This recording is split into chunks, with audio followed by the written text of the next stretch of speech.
இப்போ ரவீந்திரன் துரைசாமி அவங்க சொல்ற ஒரு இடம்ன்றது பலமாக இருப்பதனால் எல்லாரும் வசப்படுத்த ட்ரை பண்ணல, பலவீனமா இருக்கு அதனால ட்ரை பண்ணி பார்க்கலாம், ஒன்னும் நட்டம் இல்லை அதுக்காக எல்லாரும் ட்ரை பண்றாங்க அப்படின்றது. அத பலவீனமானவங்களே சொல்லலாமா பலவீனமா இருக்குண்டு? 272 இந்திய நாட்டில் 2024 நீங்க எடுக்கணும் பாராளுமன்ற தேர்தலில். நீங்க என்ன முழு பலத்தோட இருக்கிறீங்களா? நீங்க என்ன இன்னொரு கட்சியை பலவீனமா இருக்குன்னு குற்றம் சாட்டுக்கு சொல்றது? அது உங்க கணக்கே தப்பு கணக்கு இல்ல. அவரு ஆதாரத்தோட தானே பேசுறாரு. ஜெயலலிதா அவர்கள்ட்ட இருந்தப்ப அதிமுக வாக்கு வங்கி இப்ப என்ன, இப்ப எவ்வளவு வாக்கு வங்கி இருக்குன்றது தானே அவர் சொல்றாரு. கரெக்ட். எத்தனை வழக்குகள் இருந்தது, எத்தனை தலைவர்கள் உருவாகி இருக்கிறார்கள், எந்த தலைவர் உருவாக்கி விட்டாரோ அந்த தலைவர் பாஜகவில் இன்றைக்கு பிரதமராக முடிந்ததா, ஜனாதிபதியாக முடிந்ததா? மரியாதைக்குரிய மூத்த அமைச்சராக இருந்த எல்கே அத்வானி எங்கே இருக்கிறார்? அரசியல் இதெல்லாம் சகஜம் சார். ஆனாலும் அந்த அரசியல் கட்சி இயங்க வேண்டும், அப்படித்தானே? மாபெரும் சபைதனில் நீ நடந்தால் உனக்கு மாலைகள் விழ வேண்டும், மாற்று குறையாத மன்னவன் நீ என்று போற்றி புகழ வேண்டும். இன்னைக்கு மோடியே புரட்சி தலைவர் எம்ஜிஆர் போற்றி புகழ்றார்னா எதுக்காக? உண்மையான பாசம் அல்ல. அதை போத புரிஞ்சுக்கிறோம். நாம் எல்லோரும் இந்துக்கள் தான். ஆனால் எல்லோரும் இந்துக்களாக இருந்தாலும் கருவறைக்குள் போய் சாமியை தொட முடிகிறதா?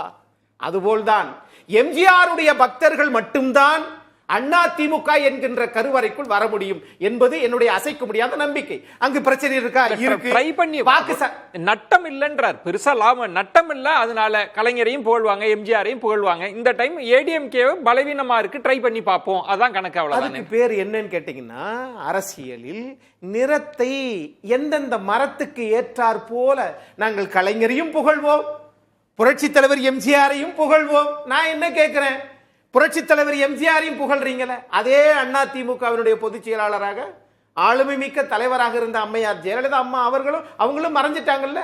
அம்மா ஜெயலலிதா அம்மா புகழையும் பாடிட்டு போங்களே, அங்க மட்டும் ஏன்? இதுதான் ஓரவஞ்சனை. இவர்களுடைய நோக்கம் என்பது எல்லாவற்றையும் சார், உலகத்திலேயே நீங்க இந்திய நாட்டினுடைய பாரத பிரதமர் நரேந்திர மோடி அவர்கள் இன்னைக்கு இவர் புகழ்றாரு, புரட்சி தலைவர் எம்ஜிஆர் புகழ்றாருன்னா நீங்க புகழ்ந்துதான் சாமி ஆகணும். வேற வழி இல்ல. வேற வழி இல்ல. தமிழ்நாட்டில் கால் பதிக்க வேண்டும் என்றால் நீங்கள் திராவிடத்தை எதிர்ப்பீங்களா? ஆனா திராவிட தலைவரை புகழ்வீங்களா? அவங்க சொல்றாங்களே, எம்ஜிஆர் எங்க அண்ணாமலை பல பேட்டிகள்ல சொல்றாரு, எங்களோட ரொம்ப நெருக்கமா இருக்கிறாரு எங்களுக்கு, அதனால நாங்க அவரை புகழ்றோம் அப்படின்ற. அதத்தான் அண்ணன் கேசிபி அண்ணா இன்னைக்கு சரியான எம்ஜிஆர் உடைய பக்தன் மட்டுமல்ல, வாரிசு மாதிரி இன்னைக்கு கேட்டார்ல, ஈழம் மலர்ந்ததா? மலர முடியுமா? மலர்வதற்கு துணிச்சல் உண்டா? அந்த சிந்தனையாவது உங்களுக்கு ஏறுமா? ஏறினால் தந்தை பெரியாரை நீங்கள் விமர்சனம் செய்ய வைப்பீர்களா? நாம் தமிழர் கட்சியை வச்சு. நாம் தமிழர் கட்சி ஆரம்பிக்கிற போது தந்தை பெரியாரின் படம் அன்றைக்கு தேவைப்பட்டது. இன்றைக்கு பாஜக ஆரிய சித்தாந்தத்தை புகுத்துவதற்காக இன்றைக்கு அவரே நாம் தமிழர் கட்சி தலைவர் இன்னைக்கு அதை நிந்திக்கிறார்னா, ஒருவேளை நாளைக்கு காங்கிரஸ் கட்சி வந்துருச்சுப்பா, அப்ப வீர சவார்கரை திட்டுவாரா?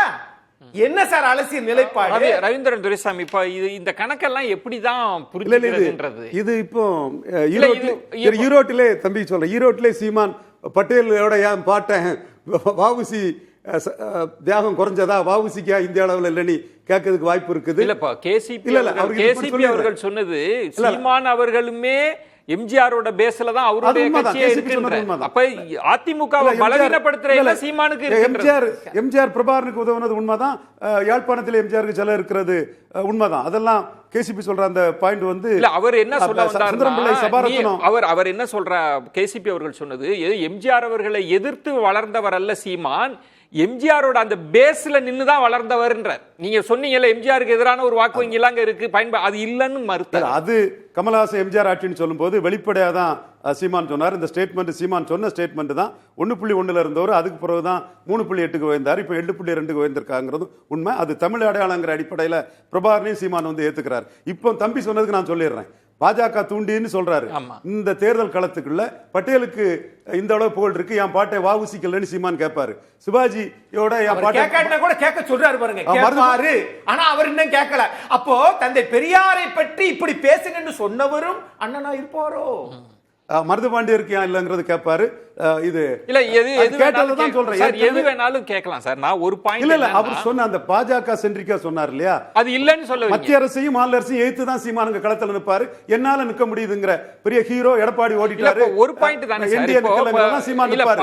அதைத்தான் தம்பி ஷியாம் அவர்கள் சொன்னதுதான். நீங்க அரசியல்வாதிகள் புகழுரைக்கு பின்னால் ஒரு அரசியல் கணக்கு அது ஒர்க் அவுட். இப்போ பேசுனதுல இருந்து அது ஒர்க் அவுட் ஆகாதுன்ற ஒரு கணக்கு இருக்குல்ல. நீங்க அப்படி எம்ஜிஆரை வசப்படுத்திட முடியாது, அந்த வாக்காளர்கள் அப்படி வந்துட மாட்டாங்க. எம்ஜிஆரை வசப்படுத்துங்கிறதா நோக்கமா இருந்தா எமர்ஜென்சி எடுத்த சுத்த வீரர் கலைஞர்ங்கிறத ஏன் போட போறாரு? அவருக்கு காங்கிரஸ் தான் எதிரி. காங்கிரஸுக்கு இங்க சீட் வந்துட்டு இருக்கு. 22 எம்பி இருக்கு. 2029 வரைக்கும் இந்த திமுக உதவி தேவை. ஓட்டுக்கு புரட்சித் தலைவர் எம்ஜிஆர் தேவை. நீங்க திமுகவை புகழ்றதுனால திமுக வாக்கு வங்கி நீங்க அண்ணாவை புகழ்ந்து சொல்லிட முடியாது, பெரியாரை கொண்டு வந்துட முடியாது. அதான் கேசிபி சொல்றேன். அதிமுக கொஞ்சம் நமக்கு இணக்கமா இருக்கு, அதனால நம்ம வாக்கு வங்கியை திசை திருப்பிடலான்ற அட்டம்ப்ட் இருக்கா ரவீந்திரன்? அதான் இது சைத துரைசாமி சொல்லி அந்த சென்ட்ரல் ரயில் வச்சதெல்லாம் கிடைக்கிறது லாபம்னு போறாங்க. கிடைக்கிறது லாபம் என்ன இருக்கு அதுல?